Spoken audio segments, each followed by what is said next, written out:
Layani aku sebagai pasangan halal. Bab 239.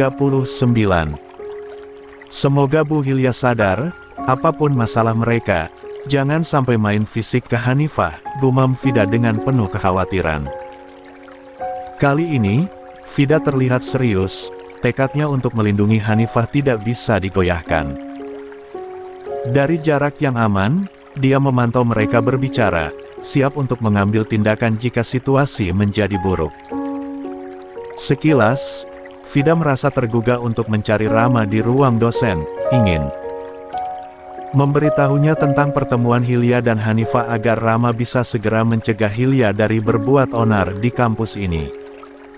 Namun, ada keraguan yang menghantui pikiran Vida. Aku rasa Prof. Rama tidak akan mau menemui Bu Hilya. Bukankah dia sangat kecewa dengan sikap egois ibunya yang membuatnya terpaksa berpisah dengan Hanifah?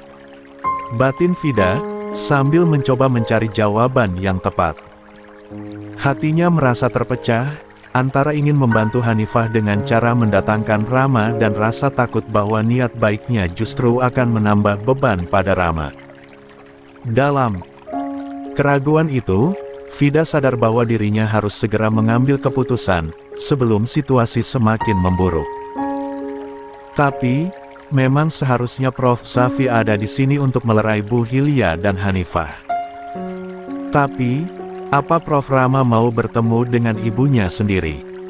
Aku rasa tidak, kata Vida merasakan kebimbangan di hatinya. Tapi, kalau situasi memburuk, aku akan memberitahu Prof. Rama tentang Bu Hilya yang membuat keributan di sini, sambung Vida, penuh tekad. Hanifah menatap Hilya dengan pandangan tajam, matanya bersinar penuh tekad dan kesiapan untuk menghadapi apa yang akan dituduhkan padanya kali ini. Meskipun ia sudah tidak lagi menjadi istri Rama, tak dapat dipungkiri bahwa Hilya masih terus mencari-cari kesalahan darinya. Hanifah sebenarnya merasa seolah dirinya tidak pernah bebas dari tuduhan dan ejekan Hilya, mantan mertuanya itu, tapi saat ini, Hanifah menyembunyikan perasaan itu di hadapan mantan mertuanya ini. Setelah perceraiannya dengan Rama yang terpaksa, pria itu memutuskan untuk menghindari Hilya, merasa kecewa dengan sikap ibunya sendiri. Ironisnya, Hilya justru semakin mencari alasan untuk menyalahkan Hanifah. Alih-alih menyadari kesalahannya, mantan mertuanya itu malah bersikeras melemparkan kesalahan pada Hanifah. Tante Hilya, sebenarnya, aku tidak sekuat itu. Bahkan setelah perceraianku dengan Prof. Rama, kenapa kamu masih saja menggangguku? Banyak hal yang sudah kamu lakukan. Apakah kamu sulit untuk sadar bahwa semua ini adalah kesalahanmu sendiri? Apa yang sebenarnya diinginkan kalian dariku? Batin Hanifah meratapi perasaan sedih yang disembunyikannya. Sementara di seberangnya, Hilya tampak menunggu respon dari Hanifah, pandangan mata yang dingin membuat suasana makin tegang. Dalam situasi ini, Hanifah hanya bisa meneguk ludah dan bersiap untuk menghadapi berbagai tuduhan yang mungkin akan diterimanya. Meskipun hatinya merasa kelelahan dan kesakitan karena tuduhan tersebut, ia harus tetap tegar demi menjaga harga dirinya sebagai seorang wanita. Tante, apa yang ingin Tante bicarakan denganku? Tanya Hanifah, tersenyum kepada Hilya. Jangan sok ramah, cecar Hilya, tidak suka melihat Hanifah tersenyum kepadanya. Dari kejauhan, Vida mendengar bentakan Hilya kepada Hanifah. Sejujurnya, Vida ingin menghampiri mereka karena khawatir Hilya akan menyakiti Hanifah. Tapi, Vida berusaha untuk menahan diri karena tampaknya Hilya hanya membentak dan tidak melakukan tindakan fisik maupun berkata kasar kepadanya. Kenapa aku begitu khawatir? Apa karena aku tidak ingin melihat Hanifah terluka? Bisik hati kecil Vida. Vida tahu bahwa Hanifah yang masih remaja bukan tandingan Hilya yang sudah dewasa. Namun, Entah mengapa Hilya sangat membenci mantan menantunya ini hingga tetap menekan psikis Hanifah tanpa peduli usianya yang masih muda. Vida merasa kasihan kepada Hanifah dan berharap suatu saat nanti, Hanifah mampu melewati semua cobaan ini dan menjadi wanita yang lebih kuat dan dewasa. Dia begitu merasa simpati kepada Hanifah setelah melihat keberanian Hanifah untuk bertemu Hilya. "Saya ingin kamu membantu saya untuk membujuk Rama agar kembali kepada saya," kata Hilya. Vida tak bisa menyembunyikan rasa kagetnya saat mendengar permintaan Hilya yang begitu terang-terangan. Meskipun ia berada pada jarak yang sedikit jauh, namun dia benar-benar merasa tidak habis pikir dengan sikap Hilya yang seakan tak memiliki rasa malu. Vida tahu betul bahwa Hilya lah yang selama ini menyakiti perasaan Rama hingga putranya. Itu memutuskan untuk menjauh dari ibunya. Apa Bu Hilya sama sekali tidak sadar bahwa ini adalah ulahnya sendiri? Prof. Rama pastilah sangat menderita. Padahal, sudah jelas Bu Hilya sendiri memaksanya menceraikan Hanifah. Semua itu pasti membuat dunianya hancur berantakan. Tapi, kenapa Bu Hilya seolah tidak mempunyai rasa bersalah? Apa karena dia yang terlalu membenci Delsia? Gumam Vida, penuh penyesalan. Rama bahkan tak mau bertemu dengan Hilya hingga saat ini, dan Vida tak bisa menyalahkan pilihan Rama tersebut jika dia berpikir lagi tentang siapa yang membuat dunia Rama terasa hancur.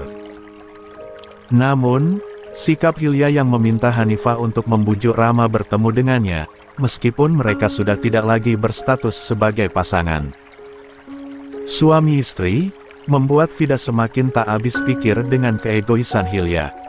Ini sangat tidak masuk akal. Kenapa Hanifah harus membantu? Bu Hilya ini terkesan egois dan tidak mau menyadari kesalahannya sendiri, keluh Vida, sambil menggelengkan kepala.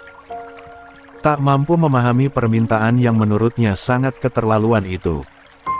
Vida merasa perlu untuk mengawasi lebih dekat percakapan Hilya dengan Hanifah. Dalam hatinya, ia tahu bahwa ucapan-ucapan Hilya mungkin bisa membawa dampak negatif pada kondisi mental Hanifah. Sembari melangkah mendekati mereka, pikiran Vida terus berkecamuk. Apa yang harus aku lakukan? Apakah aku perlu memberitahu Prof. Rama tentang ini? Sekarang juga, gumam Vida, dalam hati, dengan raut wajah penuh kebimbangan. Setelah mempertimbangkan berbagai kemungkinan, Vida yakin bahwa Rama layak tahu tentang pertemuan ibunya dengan mantan istrinya itu, meski ia tahu betul bahwa Rama sangat kecewa dengan sikap Hilya dan enggan berjumpa dengannya. Namun, dia juga sadar bahwa perasaan Rama masih ada untuk Hanifah, sehingga dia tidak mungkin mengabaikan situasi ini. Vida terus mencari tahu apa yang sedang terjadi, sambil membayangkan reaksi Rama ketika mengetahui kejadian ini. Mungkin, Rama juga akan marah kepada Vida. Tapi, Vida mengabaikan itu karena rasa kasihan dia terhadap Hanifah lebih besar. Di balik rasa ingin tahu, Vida juga merasa sedikit kedal dengan sikap Hilya yang begitu egois. Padahal, Hilya sendiri penyebab perceraian Rama dan Hanifah. Sejenak ia merenung, lalu melanjutkan langkahnya menuju ruang dosen untuk mencari Rama. Dengan hati yang berat, ia bersiap untuk menghadapinya dan memberikan kabar yang mungkin membuat Rama marah kepadanya atas apa yang ingin dia sampaikan kepada Rama. Belum sempat Vida melangkah masuk ke gedung prodi, langkahnya terhenti begitu melihat Rama mengobrol dengan wakil dekan. Terlihat serius ekspresi wajah keduanya, membuat Vida tahu bahwa ada hal penting yang sedang mereka bicarakan sekarang ini. Apa mungkin ada masalah di kampus yang penting dan belum aku ketahui? Batin Vida. Kekhawatiran mulai membayanginya. Menghela napas, ia sadar bahwa tidak mungkin ia mengganggu obrolan Rama dan wakil dekan sekarang, meskipun ada berita penting yang ingin ia sampaikan tentang Hilya dan Hanifah yang saat ini bertemu dan berbicara di taman. Seharusnya, aku bisa memberitahu Prof. Rama bahwa mamanya sedang menemui mantan istrinya, yang mana aku tahu Hanifah masih sangat dicintai oleh Prof. Rama. Apalagi waktu itu, secara terang-terangan Prof. Rama mengakui itu di depanku. Tapi, bagaimana caranya tanpa membuat situasi semakin rumit dan mengganggu pembicaraan mereka? Pikir Vida, merasa terjepit antara rasa tanggung jawab dan etika. Dalam situasi yang dilematis ini, Vida akhirnya memutuskan untuk mengurungkan niatnya dan menunggu waktu yang lebih tepat. La tidak ingin melanggar batasan yang ada, terlebih saat Rama sedang berbicara dengan wakil dekan yang memiliki jabatan tinggi. Aku harus tetap menjaga sikap dan etika. Saat yang tepat pasti akan ada kesempatan untuk memberitahu Prof. Rama, gumam Vida dalam hati, berharap keputusannya kali ini adalah yang terbaik untuk semua pihak yang terlibat. Akhirnya, Vida kembali ke taman untuk mengamati percakapan antara Hilya dan Hanifah. Dalam hatinya, dia merasa memiliki tanggung jawab untuk melindungi Hanifah sebagai mahasiswanya. Oleh karena itu, dia terus mengawasi, dengan penuh kekhawatiran, apakah Hilya akan menyakiti Hanifah, secara fisik atau emosional, dalam percakapan itu. Seharusnya, saat ini, Prof. Rama sudah di sini, gumam Vida dalam hati. Namun, dia tahu bahwa Rama sedang sibuk membahas urusan kampus bersama wakil dekan. Apakah aku bisa percaya pada instingku? Haruskah aku bersikap proaktif? Pikir Vida sambil merenung. Dari jarak yang cukup dekat, Vida terus memperhatikan ekspresi wajah dan gerak tubuh Hilya dalam berbicara dengan Hanifah. Dia mencoba menangkap setiap tanda kekerasan, baik dalam kata-kata maupun dalam sikap Hilya terhadap mantan menantunya, Hanifah. Dia tidak akan membiarkan Hanifah terluka dari segi ucapan atau perbuatan oleh Hilya, terutama oleh orang yang seharusnya melindunginya. Semoga aku tidak salah langkah, harap Vida dengan penuh kecemasan. Di sisi lain, Hilya menatap Hanifah dengan tatapan mengancam, mencoba menekan hati Hanifah agar menuruti keinginannya. Sejak tadi, Hanifah belum memberikan jawaban pasti tentang permintaannya, agar Hanifah membantunya membujuk Rama untuk kembali padanya, pada sang ibu. Tapi, rasanya begitu berat di hati Hanifah sendiri. La menelan ludah, merasa terjepit dengan situasi yang sulit ini. Hanifah tahu betul, di lubuk hati Rama, cinta itu masih berkobar padanya karena dulu Rama hanya terpaksa menceraikan Hanifah atas desakan ibunya yang tak sanggup Hanifah terima. Jelas, bagi Hanifah, sulit rasanya membantu Hilya untuk membuat Rama kembali pada ibu yang telah menghancurkan rumah tangga mereka berdua. Seakan luka itu masih terasa sakit di hati sendiri. Bagaimana bisa aku membantu Tante Hilya? Apakah yang ia inginkan itu benar-benar baik untuk Prof. Rama? Aku juga kasihan kepada Prof. Rama. Atau apakah ini hanya tentang kepentingannya saja? Gumam hati Hanifah, mencoba berpikir dengan perasaan berkecamuk. Namun ia tetap mencoba mencari jawaban yang terbaik. Hanifah, kamu mendengar saya? Desak Hilya lagi, atau kamu tidak menghargai saya yang sedang berbicara denganmu? Lanjutnya, Hanifah mengangkat kepala. Dia kemudian menatap serius Hilya. Maaf, Tante Hilya, atas dasar apa Anda meminta bantuan seperti itu kepada saya? Hilya diam. Dia bingung untuk menjawab pertanyaan Hanifah karena memang Hanifah bukan lagi istri dari Rama. Seharusnya, dia tidak mempunyai hak lagi untuk mendesak Hanifah tentang Rama. Hanifah tersenyum tipis melihat Hilya yang bingung mencari jawaban. Dia pun mengangguk kecil karena memahami kebingungan Hilya. Saya bukan menantu Anda lagi, Tante. Prof. Rama juga bukan suami saya lagi. Itu artinya, Saya tidak berhak lagi atas Prof. Rama dan sebaliknya. Mendengar Hanifah menegaskan penolakannya untuk membantu, emosi Hilya memuncak. Kenapa harus saya yang membantu Anda agar Prof. Rama kembali kepada Anda, Tante? Sedangkan, saya sudah tidak lagi menjadi istrinya. Hanifah mengulangi ucapannya. Sejak lama, Hanifah sadar akan perilaku egois dan manipulatif mantan ibu mertuanya itu. Hilya tidak pernah melakukan sesuatu tanpa ada kepentingan pribadi, terutama untuk metibatkan Hanifah. Kenapa, Tante Hilya? Apa alasan Anda kali ini datang dengan permintaan seperti ini? Mohon maaf, putra Anda pergi, bukankah itu karena Anda sendiri? Tanya Hanifah, seraya melihat reaksi kecewa yang sedang ada pada wajah Hilya. Sebagai perempuan egois yang tidak suka gagal, penolakan Hanifah tentu akan membuat Hilya merasa diinjak-injak. Namun, di balik penolakannya, Hanifah merasa kecewa. Hati yang masih terpendam rasa sayang pada Rama menciptakan perasaan bimbang dan kebingungan di dalam dirinya. Apakah benar membiarkan Prof. Rama dengan kondisi seperti ini adalah pilihan terbaik?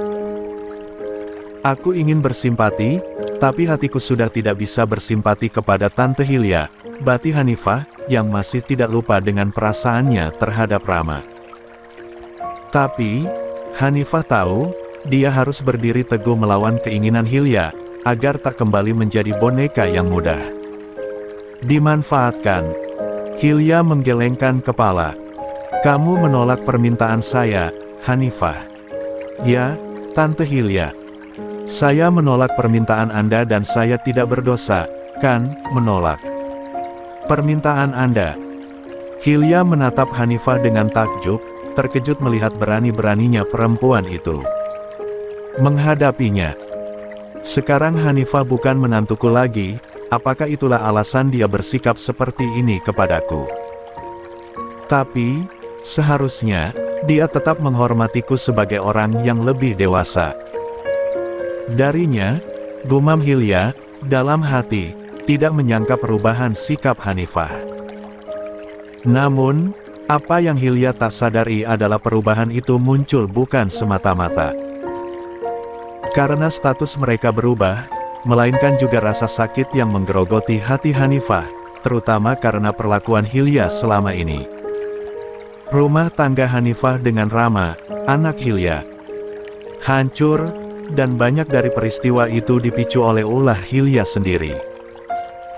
Hilya sering melukai hati Hanifah dengan kata-kata hinaan yang tak bisa hilang dari memori perempuan remaja itu. Hanifah tersiksa dan menderita selama bertahun-tahun di bawah bayang-bayang mantan ibu mertuanya yang kejam di matanya. Mungkin, baginya, ini adalah saat kebebasan, dia tidak mau lagi berurusan dengan Hilya. Kamu seberani ini ke saya, Hanifah, kata Hilya. Dulu, saya harus menghadapi segala perlakuan buruk dari Anda, Tante Hilya. Sekarang, saya sudah tidak takut lagi, Tante, karena kita bukan siapa-siapa lagi, jawab Hanifah, tanpa takut lagi kepada Hilya. Hanifah merasakan kekuatan baru seiring rasa sakit yang terus menguat dalam dirinya. Lah mungkin tak bisa melupakan apa yang pernah Hilya katakan kepadanya, tapi setidaknya kini Hanifah tahu bagaimana harus melawan dan melindungi dirinya sendiri setelah perpisahannya dengan Rama. Hilya menatap tajam Hanifah yang membalas ucapannya dengan penuh keberanian. Tak disangka, Hanifah, yang dulu merupakan menantunya, kini bisa berdiri tegak di hadapannya dan melawan ucapannya. Hilya tak bisa menutup mata terhadap perubahan yang ia lihat dari mantan menantunya tersebut. Semua itu terjadi seakan karena rasa sakit yang pernah Hilya berikan kepada Hanifah telah mengubahnya menjadi perempuan yang lebih tangguh. Bukankah dulu dia lemah dan mudah sekali kutindas?